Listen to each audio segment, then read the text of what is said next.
കല്യാണം അങ്ങോട്ട് കഴിഞ്ഞില്ല, അതിനു മുമ്പ് കൊഞ്ചിക്കാനും തുടങ്ങി. എന്റെ ഭാര്യയല്ലേ, അവളെ ചിലപ്പോ ഞാൻ കൊഞ്ചിച്ചെന്നും ലാളിച്ചെന്നും താരാട്ട് പാടിയെന്നും ഇരിക്കും. അതിന് മുത്തശ്ശിക്ക് നഷ്ടമൊന്നുമില്ലല്ലോ.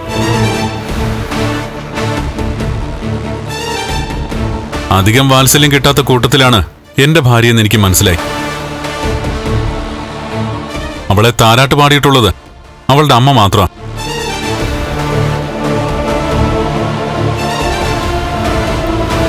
അതിനൊപ്പം ചേരേണ്ട അച്ഛൻ ഓർമ്മ വെക്കുന്നതിന് മുമ്പേ പോയി.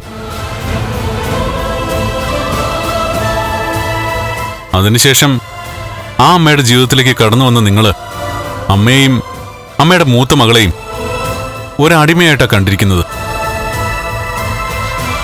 നല്ല നിലയിൽ അവളെ വളർത്തിയില്ലേ, പഠിപ്പിച്ചില്ലേ?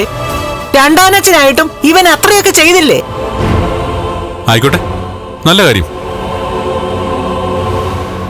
അതിലൊന്നിലും ഞാൻ കുറ്റമൊന്നും പറഞ്ഞില്ലല്ലോ.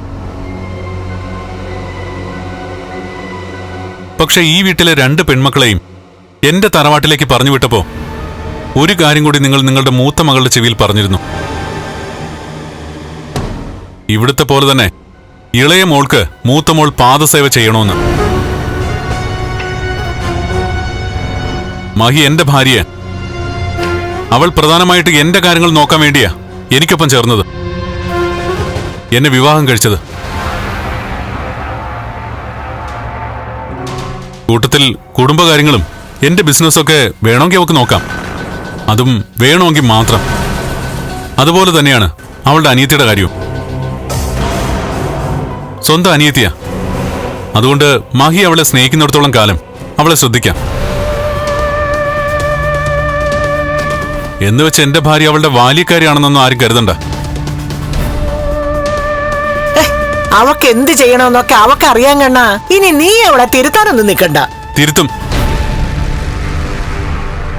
എന്റെ ഭാര്യയുടെ ഭാഗത്തൊരു വീഴ്ച വന്നാൽ അവളെ തിരുത്തേണ്ടത് എന്റെ കടമയാണ്. അത് ഞാൻ കൃത്യമായി ചെയ്തിരിക്കും.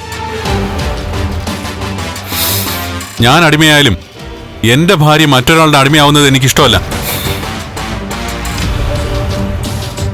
അവൾ എനിക്ക് മുകളിലായിരിക്കണമെന്നാ എന്റെ ആഗ്രഹം. ഇത് വല്ലാത്തൊരു ചതിയായി പോയല്ലോ പ്രതാപ.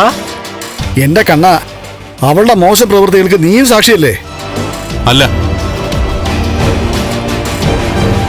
ഒരുത്തൻ അർദ്ധരാത്രി കഴിഞ്ഞ നേരത്ത് വീടിനകത്ത് കയറിയിട്ട് എന്റെ ഭാര്യയെ പറ്റി കള്ളക്കഥ ഉണ്ടാക്കിയാൽ അത് വിശ്വസിക്കാനും മാത്രം തരം താഴ്ന്ന ഒരു മനസ്സുള്ളവനല്ല ഞാൻ.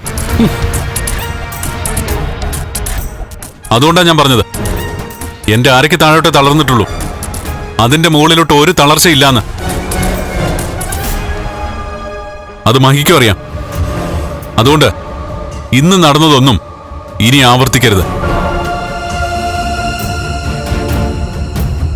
നിങ്ങളൊക്കെ ഒരു കാര്യം മനസ്സിലാക്കിക്കോ, ആ വീട്ടിൽ നിന്ന് ആരൊക്കെ പുറത്തു പോയാലും മഹി പുറത്തു പോകാൻ പോകുന്നില്ല. ഞാനവിടെ ഉണ്ടെങ്കിൽ അവൾ എനിക്കൊപ്പം കാണും. ഇത് പറയാൻ വേണ്ടിയിട്ടാ ഞാൻ ഇങ്ങോട്ട് വന്നത്. അവള് പറഞ്ഞു വിട്ടതായിരിക്കും നിന്നെ.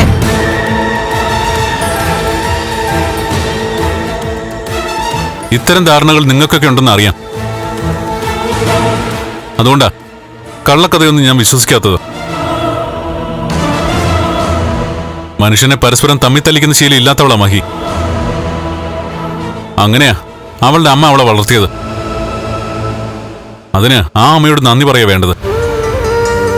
ഫ്ലവേഴ്സ് സ്മാർട്ട് ഷോ ശനി ഞായർ ദിവസങ്ങളിൽ രാത്രി 9:30 ഫ്ലവേഴ്സിൽ.